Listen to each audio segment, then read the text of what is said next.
Rekomendasi broker ada ABS, dua jenis akun Sen dan standar. Ada promo rebate 30% untuk akun standar dan 10% untuk akun Sen. Linknya hanya tersedia di kolom yang ada di deskripsi. Untuk platformnya sendiri ada dua, MT4 dan MT5. Mata uangnya ada USD dan Euro. Yang paling penting adalah ada fitur free swap, di mana misalkan fitur free swap ini diaktifkan, tidak ada biaya tambahan untuk posisi menginap. Kemudian ada pilihan fixed rate, tetapi saya tidak terlalu suka. Dan yang terakhir adalah leverage-nya mulai dari 1:1 sampai dengan 1:1000. Sesuaikan juga dengan kebutuhan masing-masing. Pilihan deposit ada bank lokal dan dompet elektronik, dan hitungan menit baik deposit ataupun withdrawnya. Dari segi pairnya pun juga lengkap, forex mayor ataupun minor, komoditi ataupun oil, kemudian akun saham juga tersedia di MT5-nya. Khusus untuk akun Sen hanya bisa diakses dengan menggunakan link yang ada di kolom deskripsi. Tanpa link tersebut, akun Sen di ABS tidak akan bisa diakses.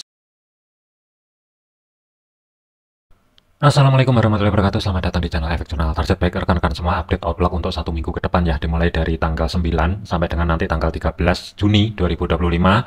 Dari segi fundamental yang akan menjadi fokus untuk hari Senin itu kosong, kemudian untuk hari Rabu dari indeks harga konsumen itu akan dirilis Amerika, dan hari Kamisnya itu klaim pengangguran awal dan indeks harga produsen atau PCE yaitu juga akan dirilis. Cuman kalau dari segi kalender perkiraannya masih belum keluar. Untuk volatility ada potensi antara Rabu dan Kamis kemungkinan akan sangat tinggi. Langsung masuk dari segi indeks dolar, flashback sedikit perjalanan minggu yang sebelumnya. Tanggal 2 open market itu berada di batas bawah pivot, kemudian ada penurunan untuk harganya, tetapi ketahan di history low minggu yang sebelumnya, dan harga ini kembali lagi ke atas, ke reject di batas bawah pivot 99.38 kurang lebih di sini pas, dan harga pullback kembali ke bawah. Untuk low-nya minggu yang sebelumnya itu kurang lebih di kisaran zona yang saya blok merah di sini, ada harga 98.36 sampai dengan 98.25 ya. Untuk di sini pecahan dari level area SRP, misalkan saya pecah untuk zona tengahnya atau keseimbangan harganya itu kurang lebih pas antara 98.36 sampai dengan 98.25 ya. Ketika menyentuh level area tersebut, harga ini mendadak pullback kembali ke atas. Untuk minggu depan ada potensi kemungkinan penguatan untuk indeks dolar akan berlanjut, nanti akan saya padukan untuk level area SRP untuk minggu depan nanti ya. Sementara ini saya hapus dulu dikarenakan level area SRP mingguan sudah selesai. Kita masuk dulu dari segi time frame weekly-nya. Buyer itu sudah mulai masuk, tanda-tanda masuk sudah ada ya, ekor panjangnya ini kelihatan. Cuman untuk segi level area SRP-nya, misalkan saya tarik dari low sampai dengan high-nya untuk menentukan pergerakan 1 minggu ke depan, ada beberapa batasan pantau yang mesti diwaspadai, di mana resisten 3 dan resisten 4 atau sebagai batasan overnya itu jatuh di 100.31 sampai dengan 100.57 atau zona yang saya blok biru. Kemudian untuk resisten 2-nya kurang lebih itu jatuh di kisaran 99.77 sampai dengan 99.81 ya. Jadi ini kurang lebihnya area resisten 2-nya misalkan untuk indeks dolar ini mendadak lanjut menguat. Kalau kita lihatin dari segi time frame H4-nya, open market itu nempel di level area resisten pertama weekly 99.24. Jadi untuk kenaikan lebih lanjut, hati-hati, waspadai, karena ada dua level area antara 99.42 sampai dengan 99.500 atau zona yang saya blok hijau. Misalkan ada kenaikan ya, sebelum lanjut ke resisten kedua. Tetapi, untuk open market, dikarenakan sedikit di bawahnya resisten pertama weekly, waspadai, misalkan dari segi time frame kecil itu ada koreksi atau keseimbangan harga untuk 1 minggu ke depan adalah zona tengah sebagai pivotnya yang jatuh di 98.88 dengan batas atasnya 99, batas bawah 98.75 terlebih dahulu. Tetapi kalaupun ada pullback kembali ke bawah, kemungkinan persentasenya masih kecil, misalkan dia mampu bergerak di bawahnya support pertama weekly masih di bawah 30% ya. Ini untuk gambaran saya, tetapi untuk zona pantaunya tetap waspadai 98.35 sampai dengan 98.26. Jadi kesimpulannya untuk indeks dolar 1 minggu ke depan, sementara batasan pantau over misalkan ekstrim kedorong ke bawah kembali itu adalah di 98.35 sampai dengan 98.26, persentase masih di bawah 30%. Tetapi kalau ke zona tengah atau sebagai pivot sebagai keseimbangan harga masih ada peluang. Untuk planning kemungkinan akan ada penguatan, tetapi hati-hati, skenario yang pertama adalah bisa aja dia retest dulu di zona tengah atau sebagai pivot baru lanjut ke dorong ke atas, atau dia cuman mencapai 99.00 pembulatan atau kemungkinan masih tetap berada di atasnya, itu juga bisa terjadi. Tetapi sebagai batasan pantau over 1 minggu ke depan, waspadai zona pertama 99.500, yang kedua adalah 99.800-an kurang lebih. Meskipun ada batasan pantau over sebagai resisten 3 dan 4 nanti akan saya bahasin di video lanjutan kalau misalkan ada waktu ya. Memang ada batasan overnya di atasnya 100, cuman sih agak jauh dan persentasenya juga masih kecil. Fokusnya sementara 1 minggu ke depan adalah di resisten kedua weekly terlebih dahulu. Kesimpulannya ada peluang indeks dolar kemungkinan akan recovery menguat kembali. Selanjutnya dari segi gold, flashback sedikit dari segi perjalanan mingguannya, open market itu berada di zona tengah atau sebagai pivot, ada gap, kemudian harga ini langsung ke dorong ke atas. Untuk minggu yang sebelumnya ini, kenaikannya itu kategorinya adalah normal. Dia cuman mencapai level area resisten kedua, di mana yang di video yang sebelumnya sudah saya informasikan, rata-rata pergerakan market normalnya adalah kalau ada penguatan dalam 1 minggu mencapai resisten 2. Tetapi kalaupun ada penurunan berarti di support kedua. Lewat di atas level area tersebut, contohnya misalkan dia mampu bergerak dan mendekati level area minornya yang berada di zona yang saya blok merah, kategorinya adalah sudah ekstrim ya, pergerakan ekstrim. Kemudian dari resisten 2, harga ini mendadak turun kembali ke bawah, tetapi sentuhan pertama yang sebelumnya resisten pertama weekly berubah fungsi sebagai support, ada rejeksi sedikit ke dorong ke atas, mengambil zona yang saya blok orange, kemudian drop kembali masuk ke zona tengah atau sebagai pivot ya, dimana open dan close-nya itu dari pivot ke resisten kembali lagi ke pivot. Jadi masih ada peluang penurunan gold 1 minggu ke depan ini masih belum selesai. Dikarenakan untuk level area SRP weekly ini sudah selesai, ada level baru kembali, jadi ini saya hapus terlebih dahulu. Sebelum masuk ke level area SRP weekly, flashback untuk monthly yang berlaku nanti sampai dengan tanggal 30 Juni 2025 ya, dimana untuk kenaikannya itu ketahan di resisten pertama monthly, kurang lebih areanya adalah di 3382. Kalau misalkan saya ubah ke line chart, ini kelihatan banget pentalannya, kurang lebih pas harga tersebut body candlenya di 3382 dan pullback kembali ke bawah ya. Cuman kalau saya rubah ke candlestick, ekor-ekornya ini memang ada spike ke atas. Jadi untuk konfirmasi, alasannya adalah kenapa saya menggunakan penutupan body candle, karena ada hubungannya dengan line chart, yaitu enak dilihatin harga-harganya itu kurang lebih banyak yang presisi. Ini alasan saya kenapa untuk konfirmasinya menggunakan close body candle. Dan untuk monthly sendiri itu dia balik lagi ke zona tengah atau sebagai pivotnya, di mana ada harga 3278 sampai dengan batas bawahnya 3238 kurang lebih di sini, kemudian batas atasnya 3317. Kemudian dari segi time frame weekly-nya, penolakan buyer ini kelihatan banget bodinya itu lumayan panjang ya. Jadi misalkan untuk level area SRP-nya saya tarik untuk mingguannya, menentukan pergerakan 1 minggu ke depan, batasan pantau over kurang lebihnya itu di mana ada resisten 3 dan resisten 4 yang jatuh di harga 3490 sampai dengan 3516, tetapi persentasenya masih di bawah 15%, kemungkinan dia akan mengarah ke bawah. Hati-hati untuk monthly-nya tahun ini, di mana open dari Januari sampai dengan sekarang itu sama sekali belum ada koreksian atau candle bearish-nya, itu masih belum ada. Jadi hati-hati, ada peluang antara Juni ataupun Juli, waspadai misalkan ada potensi candle monthly bearish panjang atau candle merah ya. Balik lagi dari segi time frame weekly-nya, kemudian untuk resisten 2-nya atau normalnya rata-rata pergerakan misalkan ada penguatan kembali itu jatuh di kisaran 3438 sampai dengan 3442, kurang lebih ada di sini. Kalau kita lihatin dari segi time frame H4-nya, history high minggu yang sebelumnya itu berada di kisaran 3403. Jadi kalaupun ada kenaikan secara ekstrim, kemungkinan batas pantau over 1 minggu ke depan sementara berada di area zona yang saya blok hijau antara 3403 sampai dengan 3412 terlebih dahulu. Kemudian di resisten pertama, di sini juga ada dua area menumpuk antara resisten pertama weekly ketemu dengan resisten pertama punyanya monthly. Ini perlu diwaspadai misalkan untuk penurunan nanti lebih cepat, bisa aja gold ini mendadak spike ke atas. Jadi waspadai zona yang saya blok merah bagian atas ini tetap diwaspadai. Kemudian zona tengah atau sebagai pivot weekly-nya itu jatuh di 3352 pembulatan dengan batas atasnya 3364, batas bawah pivot itu di 3338 ya, kurang lebih zona yang saya blok abu-abu. Jadi keseimbangan harganya itu lumayan lebar Areanya ada 3, 3338, 3351, dan 3364 atau 65 pembulatan lah kurang lebih di sini. Kemudian support pertama yang saat ini resisten 3317, history low minggu yang sebelumnya, dan ada gap di sini. Hati-hati, ada harga 3291 ini perlu diwaspadai, zona blok orange bagian bawah. Misalkan 3391 untuk minggu depan ini dijebol, ada peluang kemungkinan gold itu bisa ngejar level area bawah.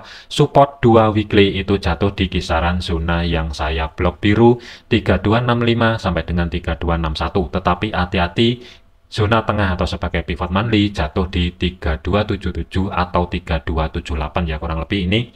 Misalkan gold 1 minggu ke depan ini penurunan lebih lanjut, misalkan belum selesai ya, ada 2 level area yang perlu diwaspadai.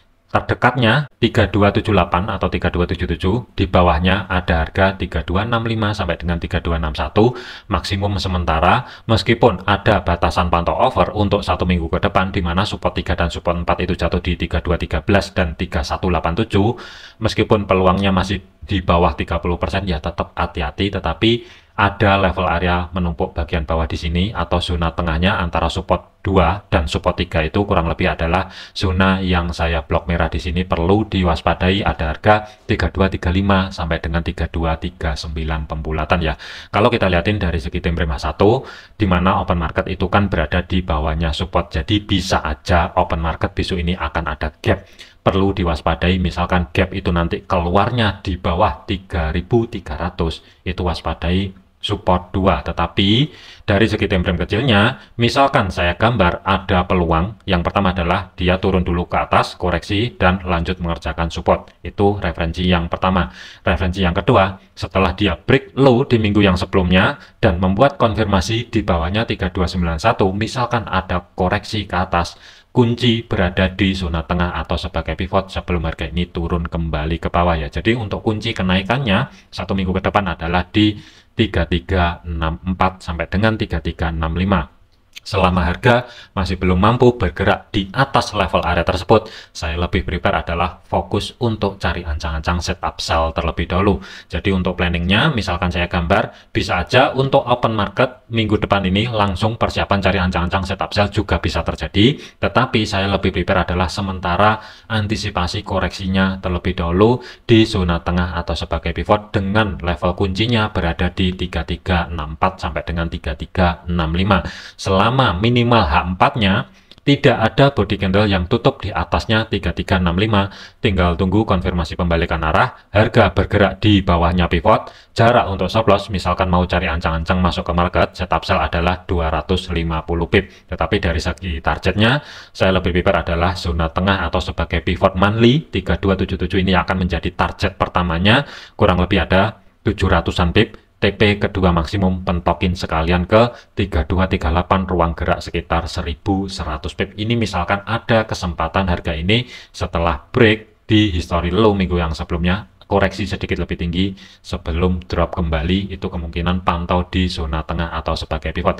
Tetapi kalau misalkan tidak mampu, ya tidak menutup kemungkinan nanti planning sell akan ada di antara di bawahnya 3338 dan 3317, nanti mana yang valid tergantung kondisi market untuk minggu ke depan ya. Jadi waspadai, hati-hati. Gold 1 minggu ke depan, saya lebih prepare adalah persiapan untuk cari ancang-ancang setup sell selama level kunci minimal H4 tidak ada penutupan body candle di atas level area tersebut. Kemudian untuk zona pantau, kalau mau dicatat monggo silakan. Batas pantau over bagian bawah, support 3 dan 4, 3213 dan 3187. Tidak menutup kemungkinan juga dia akan ke sana ya. Jadi ini sebenarnya saya ngincerin sudah lama untuk perjalanan gold koreksinya. Sebelum naik lebih tinggi itu incaran saya adalah mendekati level area 3200-an ya, baru nanti swing buy akan ada di kisaran level tersebut. Kemudian support 2-nya 3265 sampai dengan 3261, support pertama yang saat ini resisten 3317, zona tengah atau sebagai pivotnya 3351 dengan batas atas pivot 3365, batas bawah 3338. Kemudian level minor atau resisten pertama 3382.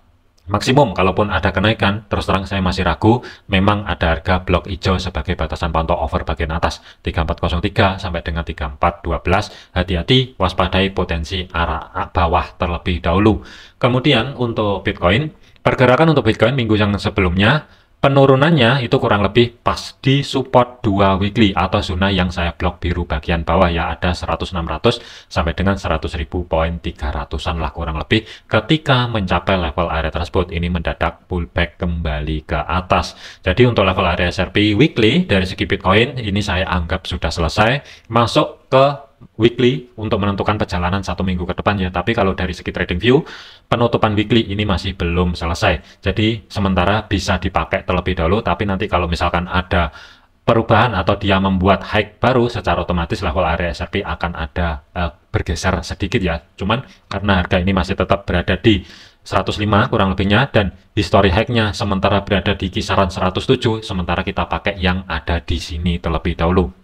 Kemudian masuk dari segi time frame H4-nya, di mana untuk history low 100.400 ini sebagai history low sementara ya, tetapi perhatikan di support pertama weekly yang 101.500 ya. Misalkan saya rubah ke line chart, ini kelihatan banget ketika mencapai level tersebut, ini rejeksinya itu kurang lebih kelihatan. Jadi hati-hati di level area 101 sampai dengan 100.000 untuk 1 minggu ke depan. Selama harga 1 minggu ke depan ya, zona yang saya blok oranye bagian bawah ini tidak dijebol ke bawah, hati-hati, waspadai potensi arah atas secara ekstrim.